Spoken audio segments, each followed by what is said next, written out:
بسم اللہ الرحمن الرحیم۔ خواتین و حضرات، السلام علیکم ورحمۃ اللہ۔ دورہ مضامین قرآن میں آج 17ویں پارے کے مضامین بیان کیے جائیں گے۔ 17ویں پارے کا آغاز سورہ انبیاء سے ہوتا ہے، اور اس صورت میں چونکہ بہت سے انبیاء کرام کا ذکر آیا ہے، اس لیے اس کا نام سورہ انبیاء رکھا گیا ہے۔ یہ بھی مکی صورت ہے، اور دوسری مکی صورتوں کی طرح اس میں بھی توحید، رسالت اور قیامت کے عقیدے پر مضامین شامل ہیں۔ البتہ رسالت کا جو موضوع ہے وہ خاص طور پر اجاگر کیا گیا ہے۔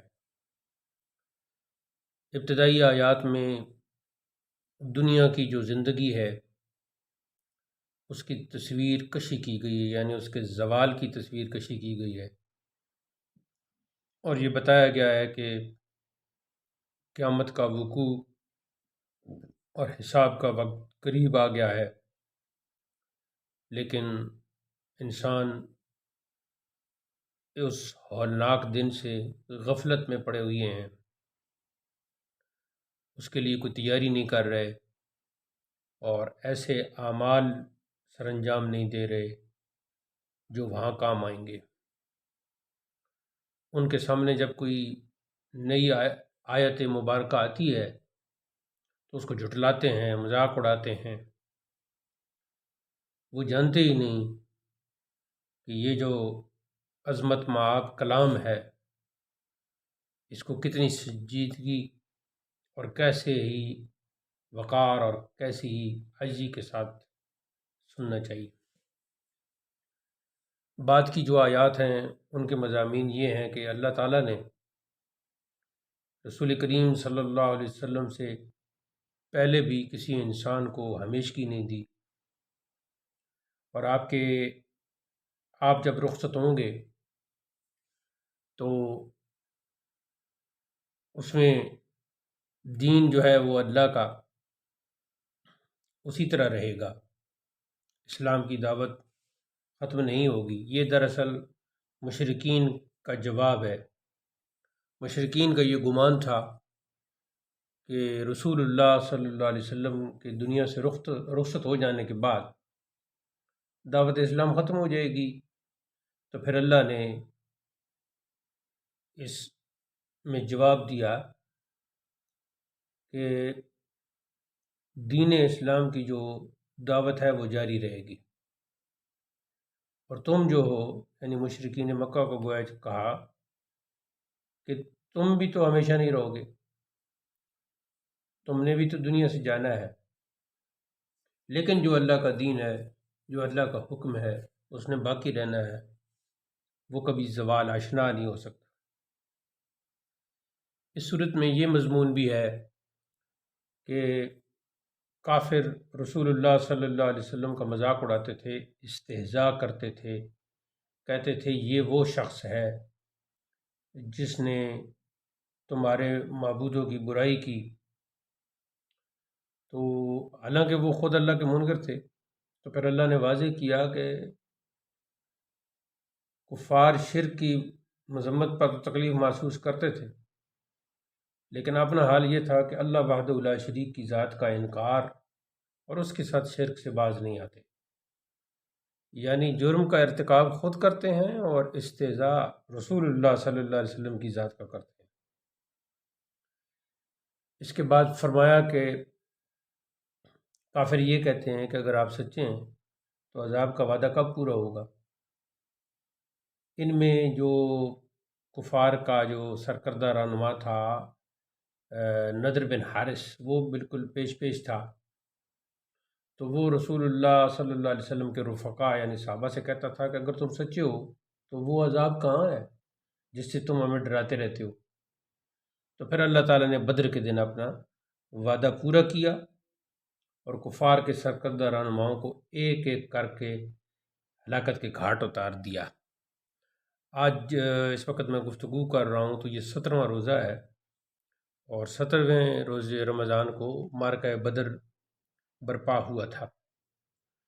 اس پر میں نے ایک نظم بھی کہی ہے، انشاءاللہ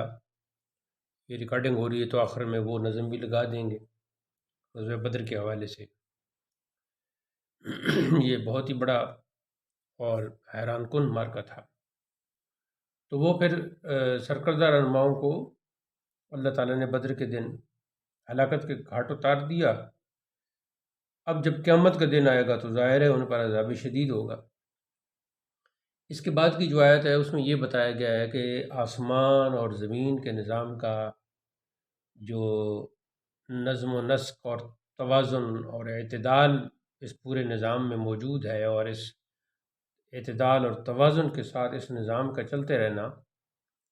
یہ بتاتا ہے کہ اس نظام کا خالق اور مالک ایک ہے، وحدہ لا شریک ہے۔ کیونکہ اگر زیادہ با اختیار شخصیات اس نظام کو چلا رہی ہوتیں تو پھر ان کے اختیارات کی جنگ میں اس کائنات میں فساد برپا ہو چکا ہوتا، اور یہ جو سارا نظام چل رہا ہے یہ بالکل منتشر ہو کے رہ جاتا۔ لیکن یہ نظام اپنے طور پر ٹھیک انداز سے چل رہا ہے، توازن کے ساتھ چل رہا ہے، اعتدال کے ساتھ چل رہا ہے، تو اس سے پتہ چلتا ہے کہ اس کائنات کا نظام چلانے والا ایک ہی ہے اور وہ اللہ ہے۔ اس کے بعد 16ویں آیت کا جو مضمون ہے اس میں ایک گمراہ کن تصور کی نفی کی گئی ہے کہ وہ تصور یہ تھا کہ اللہ تعالیٰ نے محض شغل کے لیے یہ کائنات بنا ڈالی ہے، تو اس کی پھر نفی کی گئی کہ کائنات میں انسانوں اور جنات کی آزمائش جاری ہے، اور یہ جو آزمائش ہے یہ حق و باطل کے درمیان ایک کشمکش کی صورت ہے۔ کچھ لوگ جو ہیں وہ حق کے علمبردار ہیں اور کچھ لوگ جو ہیں وہ باطل کی طرفدار ہیں، تو ان دونوں کے درمیان ایک مارکہ بپا ہے جسے مارکہ خیر و شر کہا جاتا ہے، اور جب بھی اہل حق پامردی دکھاتے ہیں تو پھر اللہ ان کی مدد فرماتا ہے اور باطل کا سر کچل کے وہ رکھ دیتے ہیں۔ طالوت بادشاہ کی شاندار فتح اور رسول کریم صلی اللہ علیہ وسلم کے غلبہ دین کی جو جد و جہد ہے، جو آپ کی کامیابی ہے، یہ اس حقیقت کے یعنی کہ دلائل ہیں، چمکتے دلائل ہیں، درخشاں مظاہر ہیں۔ آیت نمبر 30 میں اور اس کی بعد کی جو آیتیں ان کا مضمون یہ ہے کہ آسمان اور زمین بند تھے، نہ کہ بارش برسے اور نہ ہی نباتات پیدا ہوں، تو ہم نے ان دونوں کو کھول دیا اور ہم نے پانی سے ہر جاندار چیز بنائی۔ اور آج بھی جو یہ جو تخلیق کائنات کا ایک سائنسی نظریہ ہے کہ ایک بہت بڑا آتشی بگولا تھا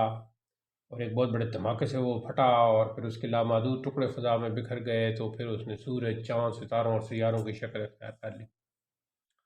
تو اللہ نے زمین میں توازن قائم رکھنے کے لیے اونچے اونچے پہاڑ بنا دیے اور ان کے درمیان کھلے اور کشادہ راستے بنا دیے، اور آسمان کو بغیر ستونوں کے محفوظ چھت بنایا، رات، سورج اور چاند کو پیدا کیا، اور ہر جو سیارہ ہے وہ اپنے مدار میں تیر رہا ہے۔ اس کے بعد یہ آیت نمبر 35 میں یہ مضمون ہے کہ ہر نفس موت کو چکھنے والا ہے، یعنی ہر جان موت کا ذائقہ چکھنے والی ہے، ہر ذی حیات پر موت آئے گی، اور پھر یہ بتایا کہ قیامت اچانک آئے گی، یہ حیرت زدہ کر دے گی، نہ کوئی اسے روک سکے گا اور نہ کسی کو مہلت ملے گی۔ اس کے بعد کی جو آیات ہیں ان کا مضمون یہ ہے کہ رسول کریم صلی اللہ علیہ وسلم نے بڑی ہی دلسوزی کے ساتھ مشرکین مکہ کو خبردار کیا۔ اس میں آپ صلی اللہ علیہ وسلم کو حکم دیا گیا کہ مشرکین کو آپ آگاہ فرما دیں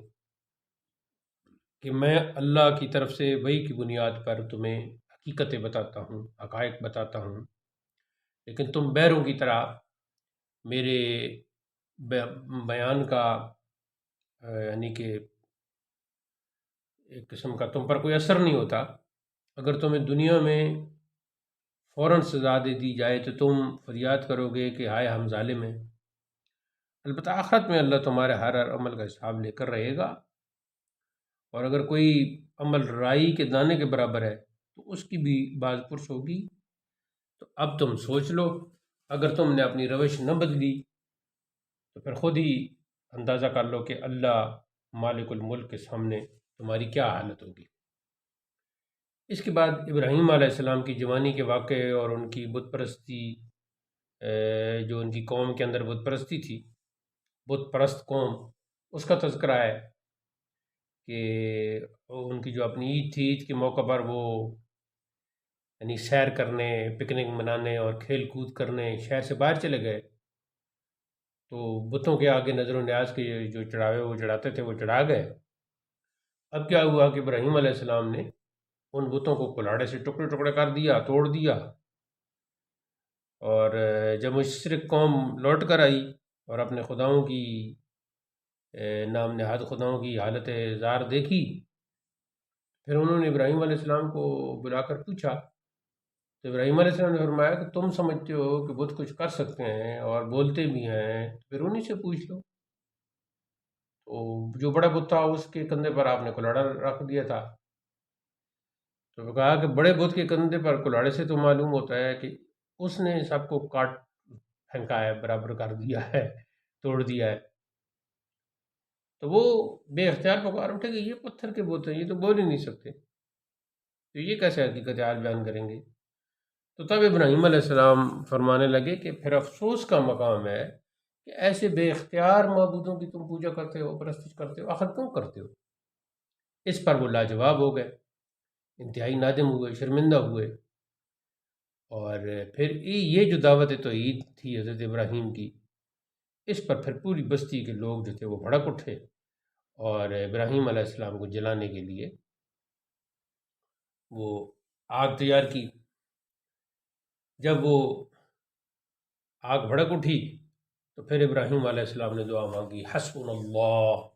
و نعم الوکیل، ہمارے لیے اللہ ہی کافی ہے اور وہی بہترین کارساز ہے۔ اس پر پھر اللہ نے فرمایا کہ اے آگ، تو ابراہیم پر ٹھنڈی اور سلامتی والی ہو جا، کونی بردم و سلام۔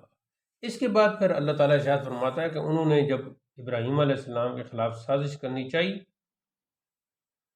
تو ہم نے انہیں گھاٹے والا اور خسارہ پانے والا بنا دیا۔ اس کے بعد یہ آیت نمبر 78 سے حضرت داؤد علیہ السلام اور حضرت سلیمان علیہ السلام کے ایک مقدمے کا ذکر ہے۔ وہ یوں کہ جو قوم داؤد کا ایک شخص تھا، اس کی بکریاں رات کے وقت کسی انگور کے باغ میں گھس گئیں اور ساری کھیتی کو برباد کر دیا۔ اب مقدمہ جب حضرت داؤد علیہ السلام کے پاس پہنچا تو انہوں نے فیصلہ کیا کہ جو کھیت والا ہے، کیونکہ اس کا نقصان ہوا ہے، تو وہ بکریاں لے لے، اس لیے کہ گھاٹا کم و بیش بکریوں کی قیمت کے برابر ہوا تھا۔ تو حضرت داؤد علیہ السلام کے اس فیصلے پر جناب سلیمان علیہ السلام نے اپنی رائے پیش کی کہ کھیت والا بکریاں لے لے اور بکریوں والا کھیت کو سنوارے، نیز کھیت والا دودھ اور اون سے فائدہ حاصل کرے، جب کھیت اصلی حالت میں واپس آ جائے تو جو بکریوں والا ہے اس کو اس کی بکریاں واپس کر دی جائیں۔ تو حضرت سلیمان علیہ السلام کی اس رائے کو جناب داؤد علیہ السلام نے بھی قبول کیا، اس لیے کہ اس رائے کی وجہ سے کھیت والے کے نقصان کی تلافی بھی ہو رہی تھی اور جو بکریوں والا تھا وہ بھی نقصان سے بچ رہا تھا۔ تو یہ جو حضرت سلیمان کی رائے تھی، اس پر پھر اللہ تعالیٰ نے فرمایا کہ دراصل ہم نے سلیمان کو صحیح فیصلہ کرنے کی سمجھ عطا کر دی تھی، اور ہم نے دونوں ہی کو قوت فیصلہ اور زیور علم سے آراستہ کیا تھا۔ تو اس سے یہ بھی معلوم ہوا کہ ایک عدالت کے فیصلے پر دوسری عدالت نظر ثانی کر سکتی ہے، اور ایک فیصلہ اگر بہتر ہے تو دوسرا اس سے بہتر یعنی کہ بہترین ہو سکتا ہے۔ اس کے بعد داؤد علیہ السلام کے معجزات کا ذکر ہے، یعنی پہاڑوں کا ان کے تابع ہونا، پہاڑوں اور پرندوں کا ان کے ساتھ تسبیح کرنا، بچاؤ کے لیے داؤد علیہ السلام کی زرہ سازی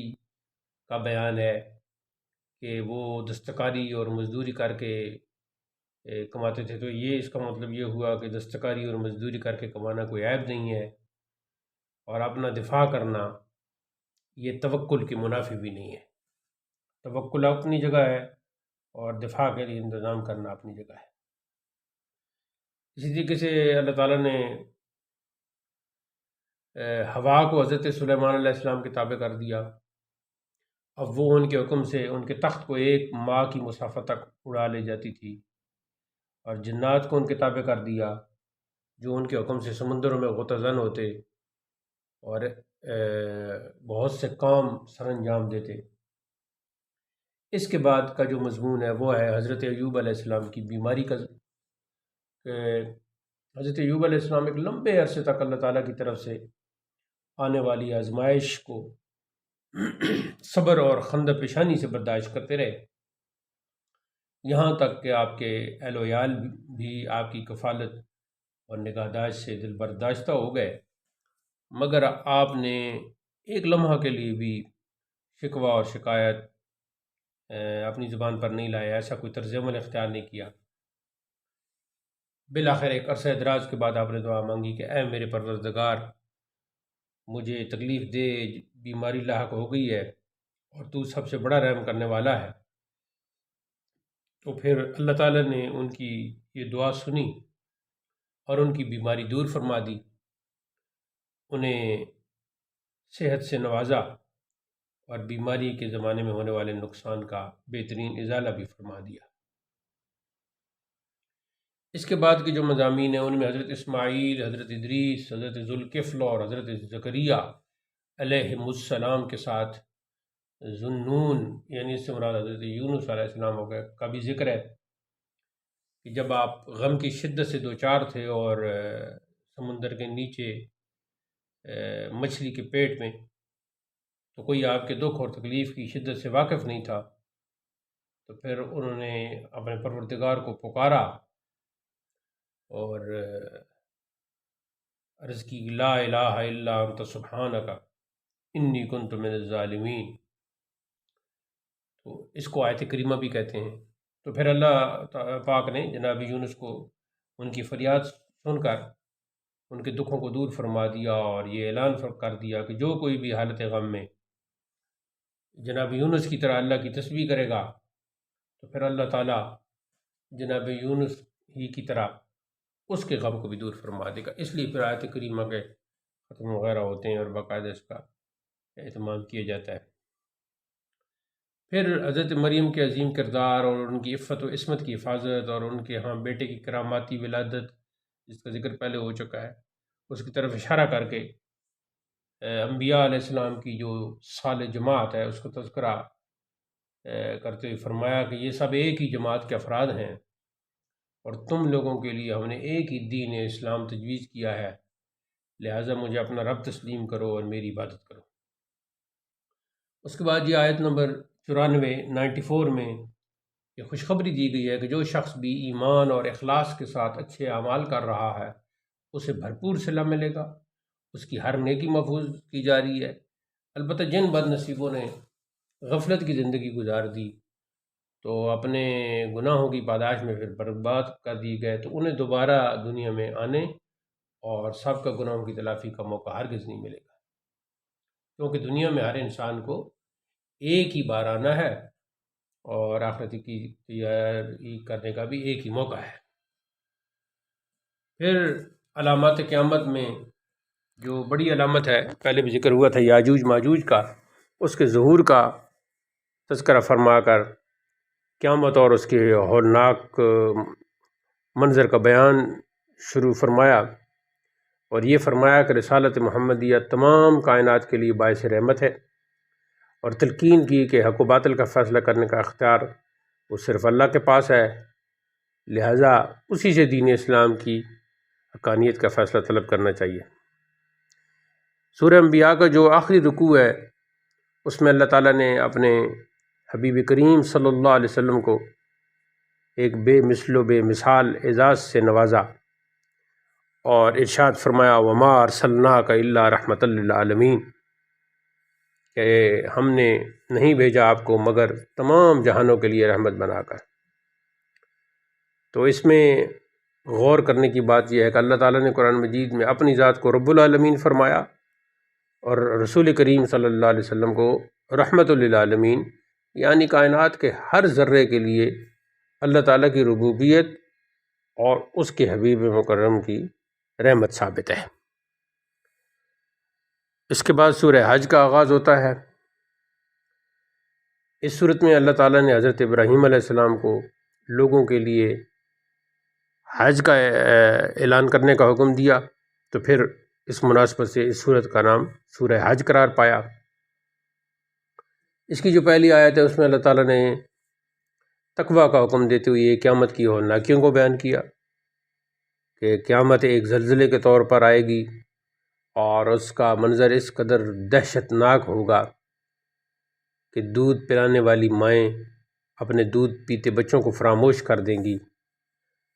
ہر حاملہ کا حمل گر جائے گا، لوگ حالت نشہ میں نظر آئیں گے، حالانکہ وہ مدہوش نہیں ہوں گے لیکن پھر بھی حالت نشہ میں نظر آئیں گے۔ دراصل اللہ کے عذاب کی شدت کے باعث ان کی یہ کیفیت ہو جائے گی۔ مرنے کے بعد دوبارہ زندہ ہونا برحق ہے، اور تم اگر اپنی پیدائش پر غور کرو تو یہ عقیدہ تمہیں بہت اچھی طرح سمجھ میں آ سکتا ہے کہ مٹی سے نطفہ بنا، نطفے سے پھر لوتھڑا بنا، پھر گوشت کا ٹکڑا بنا، پھر تخلیق کبھی کسی کی مکمل ہوتی ہے کبھی نہیں ہوتی، پھر ایک خاص مدت تک رحم مادر میں پڑا رہنا، پھر کمزور اور بے کس بچہ کی شکل میں پیدا ہونا، پھر بھرپور جوانی کو پہنچنا، پھر طاقتور کی کمزوری کے ساتھ اور بڑھاپے کی منزل تک پہنچنا۔ ان سب باتوں سے یہ واضح ہے کہ قادر مطلق تمہیں دوبارہ پیدا کرنے پر بھی قادر ہے۔ وہ انسان جو خود ان مراحل سے گزرتا ہے کیسے کہہ سکتا ہے کہ اللہ دوبارہ پیدا کرنے پر قادر نہیں ہے؟